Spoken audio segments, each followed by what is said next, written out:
मित्रो नमस्कार. आज सकाळी मी वर्तमानपत्रांमध्ये माननीय मुख्यमंत्र्यांचं एक वक्तव्य वाचलं. सगळे पाकिस्तानी सापडले आणि त्यांना पाकिस्तानला परत पाठवत आहोत.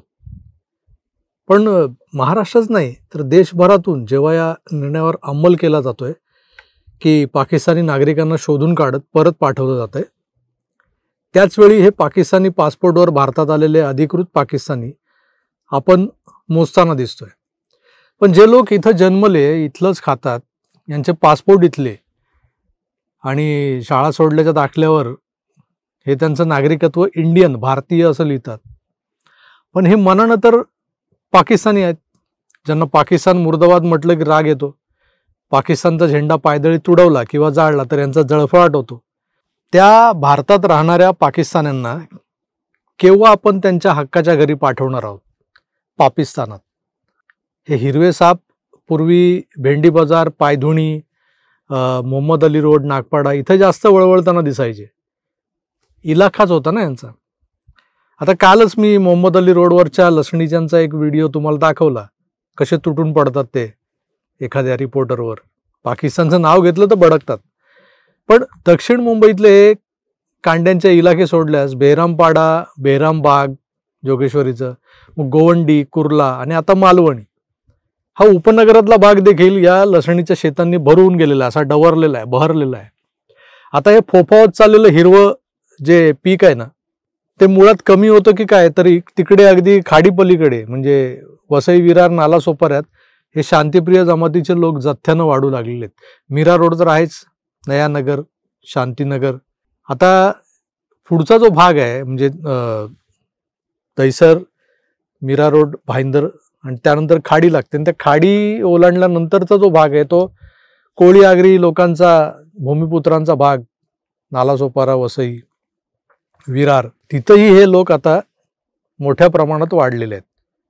आता तुम्ही जर एक ऑब्झर्वेशन केलं तर अहमदाबाद हायवेनं दहिसर चेक नाका सोडला की फाउंटन हॉटेलचा चौक लागतो. त्यानंतर वसई विरारकडे निघताना या हायवेवरची काठियावाडी थाळी देणारी हॉटेल्स अगदी ओळीनं दिसतील तुम्हाला. काठियावाडी भोजन मिळतंय म्हणून गुजरातकडे निघालेला हिंदू बांधव जो शाकाहारी असतो तो बिनदिक्कतपणे या हॉटेलांमध्ये जेवायला थांबतो. पण या सगळ्याच हॉटेलांचे चालक मालक हे जाळीदार टोपीवाले शांतीदूत निघाले तर आश्चर्य वाटून घेऊ नका. चिलिया मुसलमान आहेत ते सगळे.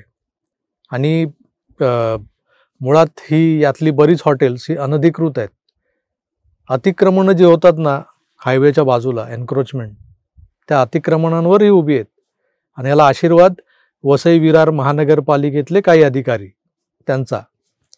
आता ही जी काही अतिक्रमण आहेत ही केली कोणी? तर नायगाव सोडल्यानंतर वसई, नालासोपारा पूर्वेच्या म्हणजे हायवे लगतच्या भागात आझमगड, मिर्झापूर आणि उत्तर प्रदेशमधल्या अशा गुन्हेगारीग्रस्त जिल्ह्यांमधून खून दरोडे घालून पळून आलेले सराईत गुन्हेगार या भागात राहतात.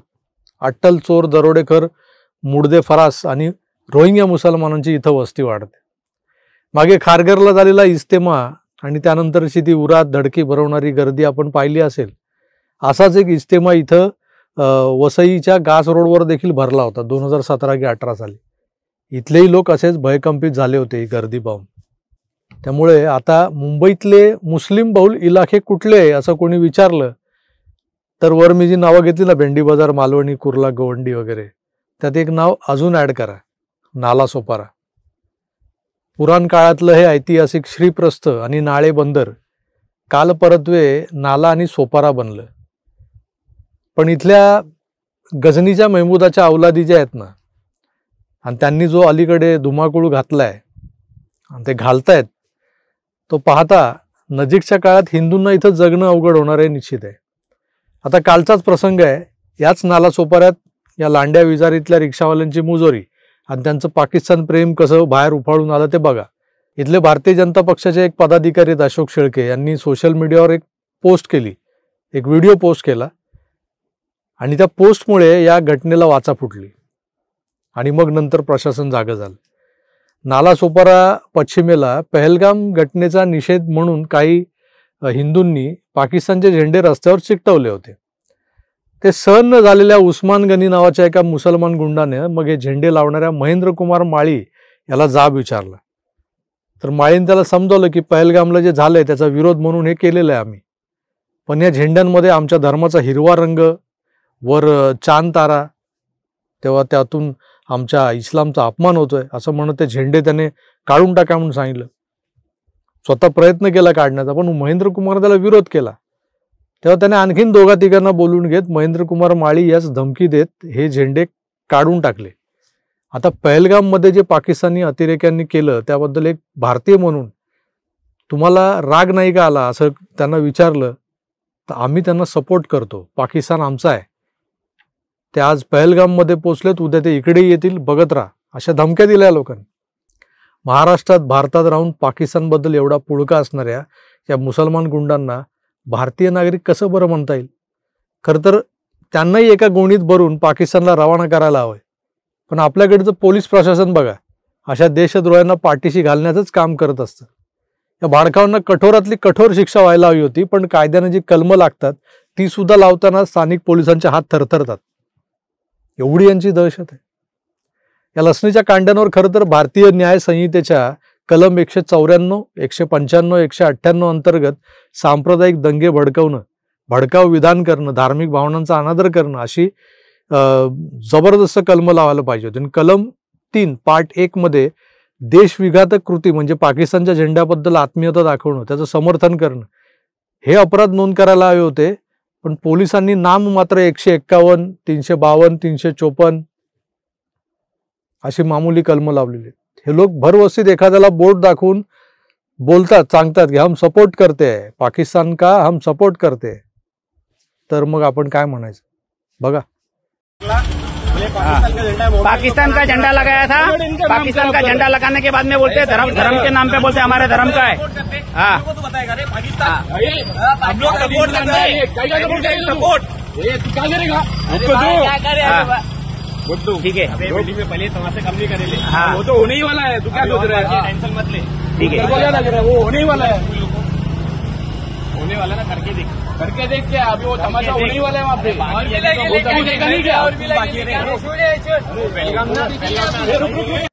तर मित्रो, गनीम आता आपल्यापासून फारसा दूर राहिलेला नाहीये. तो आज पाकिस्तानचा निषेध करण्यापासून आपल्याला अडवतोय, रोखतोय.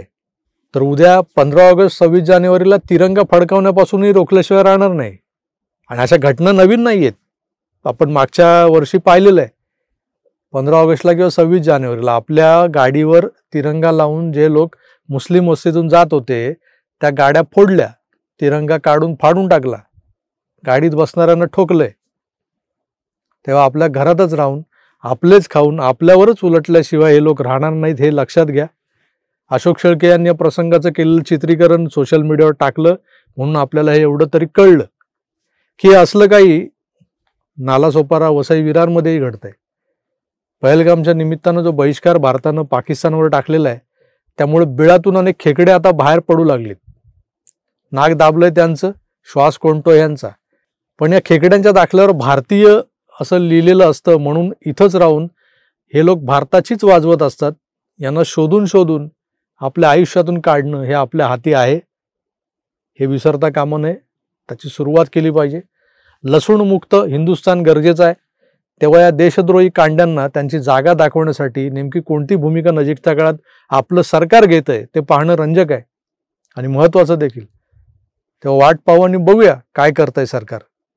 पुन्हा भेटूच, तेव्हा आपली काळजी घ्या आणि पाहत राहा आपलं आवडतं YouTube चॅनल आकार DG9. धन्यवाद, नमस्कार.